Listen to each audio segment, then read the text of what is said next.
ఓం గం గణపతయే నమః. స్వర్ణలక్ష్మి నమస్తే అస్తు. పరబ్రహ్మ స్వరూపిణి రాజ్యం దేహి ధనం దేహి సర్వకామాంచ దేహి మే. స్వర్ణలక్ష్మి అమ్మవారు ప్రతి ఒక్కళ్ళకి రాజ్యాధికారాన్ని, ధనాన్ని, అనుకున్న కోరికలన్నీ నెరవేర్చే శక్తిని మనందరికి ఇవ్వాలని, వీటితో పాటు మనందరికీ పరబ్రహ్మ స్వరూపిణి కాబట్టి బ్రహ్మ జ్ఞానాన్ని కూడా ఇవ్వాలని మనం కోరుకుంటూ ముందుకెళ్దాం. ఈ వీడియో చూసిన ప్రతి ఒక్కళ్ళకి ధనము, రాజ్యము, అన్ని కోరికలు నెరవేరాలని చెప్పేసి నేను కోరుకుంటున్నాను. ఈ ఫిబ్రవరి మంత్లో 2026 సంవత్సరంలో కర్కాటక రాశి వారికి ఎలా ఉందో చూద్దాం. కర్కాటక రాశి కనుక చూసుకుంటే ఇది వీళ్ళకి ఒక సాదాసీదాగా వెళ్ళిపోతూ ఉంటుంది. పెద్ద ఒడిదుడుకులు కానివ్వండి, ఏలినాడ్సల్ని అలాంటి అయితే ఏమీ లేవు. చక్కగా ఉంది ఈ మధ్యకాలంలో. ఇందులో ఇలాంటి టైంలో ఫిబ్రవరి మంత్ చూసుకున్నా కానీ వీళ్ళకి చాలా అనుకూలంగా ఉంది. కొంచెం ఛాలెంజెస్ ఖచ్చితంగా ఉన్నాయి, అనుకూలంగా కూడా ఎక్కువగా ఉంది. పర్సంటేజ్ చూసుకుంటే ఒక 65 to 70% చాలా అనుకూలంగా ఉంది. కొన్ని విషయాల్లో మాత్రమే ఛాలెంజెస్ ఉన్నాయి. ఈ ఛాలెంజెస్ కనుక మీరు అర్థం చేసుకొని కొంచెం జాగ్రత్తగా ఉంటే ఈ మంత్ అంతా చాలా బాగుంటుందని గమనించుకోవాలి. ఫస్ట్ ఈ రాశిలో ఉన్న నక్షత్రాలు కనుక చూసుకుంటే మనకి పునర్వసు 4వ పాదము, పుష్యమి 1, 2, 3, 4 పాదాలు, ఆశ్లేష 1, 2, 3, 4 పాదాలంతా ఈ కర్కాటక రాశిలో ఉంటారు. మనం గ్రహాల యొక్క స్థితి మార్పు కనుక మనం గమనించుకుంటూ ఉంటే 3వ తారీఖు బుధుడు మారుతూ ఉన్నాడు, 6వ తారీఖు శుక్రుడు, 13వ తారీఖు సూర్యుడు, 23వ తారీఖు కుజుడు మారుతూ ఉన్నారు. ఈ యొక్క గ్రహాల యొక్క స్థితి మారటంతో ఈ రాశి వాళ్ళకి ఎలా ఉందో మనం చూద్దాం. ఇందులో ఫస్ట్ ఏమని చెప్తారంటే మనకి సూక్ష్మ గోచారం, లఘు గోచారం కాన్సెప్ట్లో మన మహర్షులు పీడాం శోకం పుత్రార్థ లాభమాత్ సంపద అంటే వీళ్ళకి సంపదలు వచ్చే అవకాశం ఎక్కువగా ఉంటుంది. పుత్రులతోటి ధన ప్రవాహం చక్కగా ఉండే అవకాశం ఎక్కువ ఉంటుంది. కుజుని వల్ల అలసటకు గురయ్యే అవకాశం ఎక్కువగా ఉంటుంది. కొన్ని విషయాల్లో సూర్యుని వల్ల మీకు ఎవరో ఒకళ్ళు మానసికంగా అశాంతికి గురి చేసే పనులు చేసే అవకాశం ఎక్కువగా ఉంటుంది, గమనించుకోవాలి. ఎలా విధంగా అంటే మీకు సూర్యుడు ఈ రాశి వాళ్ళకి 7వ స్థానంలో ఉండటంతో ఏమవుతుందంటే దుర్దోష శత్రు సంవాదో గమన వ్యధ దుఃఖవార్తాశ్రుతం చైవ అష్టమస్తే యథా రవి అని చెప్తారు.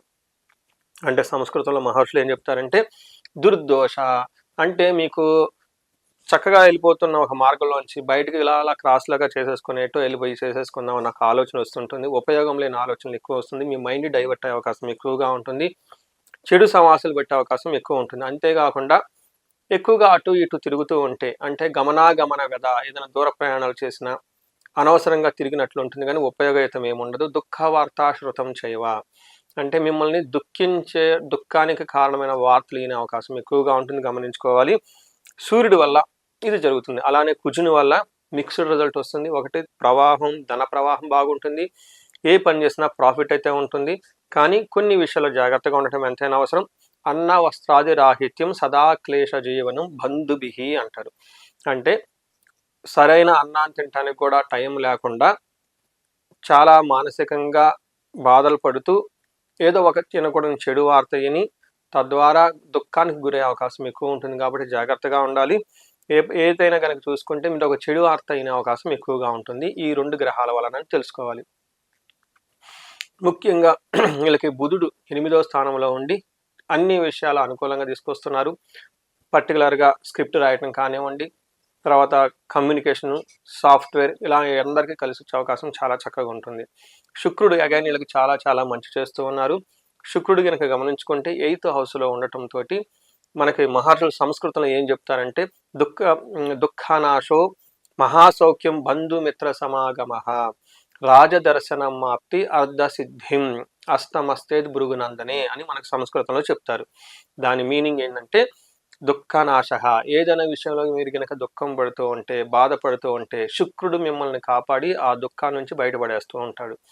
నెక్స్ట్ మహాసౌఖ్యం, చాలా కంఫర్టబుల్గా ఉంటారు. బంధువులతోటి మిత్రులతోటి కలిసే సందర్భాలు ఎక్కువగా ఉంటాయి. అంతేకాకుండా హయ్యర్ అఫీషియల్స్ని కలిసి, గవర్నమెంట్ ఉన్నతాధికారులను కలిసి వాళ్ళకి రావాల్సిన ఆదాయం మీకు వచ్చి, వాళ్ళకి రావాల్సిన సహకారం మీకు వచ్చేసి అన్ని విధాల ముందుకెళ్ళే అవకాశం ఎక్కువ ఉంటుంది. అంతేకాకుండా ఈ టైంలో మంచి ఫుడ్ తింటుంటారు. టైంకి అనుకున్న పనులన్నీ జరుగుతూ ముందుకెళ్ళిపోయే అవకాశం ఎక్కువ ఉంటుంది. సో ఇది మనకి 4 గ్రహాలు ఎలాంటి రిజల్ట్స్ ఇస్తున్నాయో మనం తెలుసుకుందాం. ఇప్పుడు మనం నక్షత్రాల వారిగా ఎలా ఉందో తెలుసుకుందాం. మనకి నక్షత్రాలు చూసుకుంటే పునర్వసు, పుష్యమి, ఆశ్లేష 3 నక్షత్రాలు ఉంటాయి. ఇందులో పునర్వసు నక్షత్రం వాళ్ళకి ధనహీనత అంటే ధనానికి ఎక్కువగా బాధపడే అవకాశం ఉంటుంది. రాజ్య లాభము కానీ విశేషమైన రాజ్య లాభం కలిగే అవకాశం ఎక్కువగా ఉంటుంది. వస్త్ర లాభము అంటే షాపింగ్స్ అవన్నీ చేసే అవకాశం ఎక్కువగా ఉంటుంది. అలానే పుష్యమి నక్షత్రం వాళ్ళకి రాజ్యలాభం అంటే ప్రమోషన్స్ వచ్చే అవకాశం ఎక్కువగా ఉంటుంది. రోగము హెల్త్ కాంప్లికేషన్స్ ఉండే అవకాశం ఎక్కువగా ఉంటుంది. ఆశ్లేష నక్షత్రం వాళ్ళకి ధనహీనత, రాజ్యలాభము, రోగము చూపిస్తుంది. అంటే ధనం లేకుండా ఉండటం, అలానే ప్రమోషన్స్ వచ్చే అవకాశం ఎక్కువగా ఉంటుంది. 10 మందిలో వీళ్ళకి కొంచెం గౌరవం, గుర్తింపు వచ్చే అవకాశం కూడా ఈ టైంలో ఎక్కువగా కనిపిస్తుంది ఈ నక్షత్రం వాళ్ళకి. చూశారు కదా, అన్ని 4 గ్రహాలు నక్షత్రాలు ఇప్పటివరకు మనం ఎలా ఉందో చూసుకున్నాం. ఇంకొక ముఖ్యమైన విషయం ఏమంటే ఈ రాశి వాళ్ళకి సూర్యుని వల్ల కొంచెం ఇబ్బంది పడే పరిస్థితులు ఎక్కువగా కనిపిస్తున్నాయి. కాబట్టి సూర్యునికి సంబంధించిన సూర్యుడికి నమస్కారాలు చేయటం, రెండోది శివుడికి సంబంధించిన గుడుల్ని ఎక్కువగా విజిట్ చేస్తూ ఉంటే చాలా చక్కగా కలిసి వచ్చే అవకాశం ఎక్కువ ఉంటుంది ఈ రాశి వాళ్ళకి. ఈ రాశి వాళ్ళకి అన్ని విధాలా బాగుంది కాబట్టి ఇన్ కేసు ఎవరికైనా కనుక బాగాలేదు అనిపిస్తే పర్టికులర్గా రిపీట్, ఈ రాశి వాళ్ళకి అన్ని విషయాలుగా చక్కగా ఉంది కాబట్టి ఇన్ కేసు మీకు ఎవరికైనా సరిగా లేదు, ఇబ్బందులు పడుతున్నాం అని మీకు అనిపిస్తే పర్టికులర్గా మీ వయసు 35 సంవత్సరాల నుంచి 45 సంవత్సరాల మధ్యలో కనుక ఉంటే, ఇప్పటిదాకా మీరు కెరీర్ ట్రాక్లో చక్కగా ఉండి సడన్గా మీకు బ్రేక్స్ వచ్చినట్లుంటే, లేదంటే భార్యాభర్తల మధ్య గొడవలు ఏదైనా కనుక మీకు వచ్చినట్లయితే తగు పరిష్కారాలు చేసుకొని ఆ సమస్య నుంచి బయటపడి ముందుకెళ్లాలని చెప్పేసి నేను కోరుకుంటున్నాను. ముఖ్యంగా ధనానికి ఇబ్బంది పడుతూ ఉంటే స్వర్ణలక్ష్మి విశేష హోమము, భార్యాభర్తల మధ్య గొడవలు కనుక పడుతూ ఉంటే అన్యోన్య దాంపత్య పాశుపత అభిషేకము, శత్రు వివాదాలు విపరీతంగా ఉంటే చండీ హోమము, చండీ పారాయణంతో పాటుగా మీ యొక్క ఇండివిజువల్ జాతకాన్ని చూసుకొని మీకు ఇబ్బంది పెడుతున్న గ్రహాలు ఏమని ఉంటే ఆ దోషాలన్నీ తీసేసుకొని, ఇవి కాకుండా కొన్నిసార్లు జాతక చక్రం బాగున్న శాపాలను ఉంటాయి, పితృశాపము, కాలసర్ప దోషము, ఇవన్నీ ఏమైనా ఉంటే అవన్నీ బ్లాకేజెస్ మీరు ముందుకు ఎదగడానికి అవి చూసుకొని తగు పరిహారాలు చేసుకొని అవి నివృత్తి చేసుకొని లైఫ్లో ముందుకు వెళ్ళాలని చెప్పేసి నేను కోరుకుంటున్నాను. ఇంకొకటి, ఈ టైంలో ఫిబ్రవరి మాసంలో ఎక్కువగా మనకి అకాడమిక్స్ ప్రిపేర్ అయ్యే అవకాశం ఎక్కువగా ఉంటుంది. కాంపిటేటివ్ ఎగ్జామ్స్కి ఉంటుంటారు. ఎడ్యుకేషన్లో బాగా ర్యాంక్స్ రావాలి, అనుకున్న సీట్లు రావాలి, అనుకున్న కాలేజీలో సీట్ రావాలి, ఇలా ఎవరికైనా మంచి అంబిషన్స్ ప్రిపేర్ అవుతూ ఉంటే ఈ టైంలో వాళ్ళకి మనకి 3 రకాల దేవతలను ఉపాసన చేస్తూ ఉంటారు.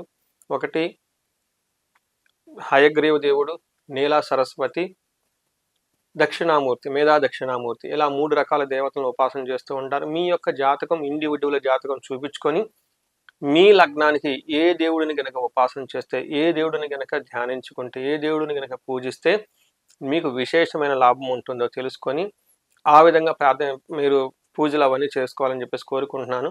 ప్రతి ఒక్కళ్ళకి అకాడమిక్స్లో బాగా పెర్ఫామ్ చేయాలి అని అనుకున్న వాళ్ళకి ఆ పర్టికులర్ మీ జాతకానికి అనుగుణంగా నిర్ణయించబడిన దేవతకి మంత్రజపం చేయించుకోవటం, పాశుపత అభిషేకాలు చేయించుకోవటం, హోమం చేయించుకోగలగాలి. ఇలా 3 గనక చేయించుకోగలిగితే అకాడమిక్స్లో బాగా ముందుకెళ్ళిపోయే అవకాశం ఎక్కువగా ఉంటుంది. ఉత్తీర్ణతో చక్కగా అనుకున్న సీట్లో ర్యాంక్ వచ్చే అవకాశం, అనుకున్న కాలేజీలో సీట్ వచ్చే అవకాశం ఎక్కువగా ఉంటుంది.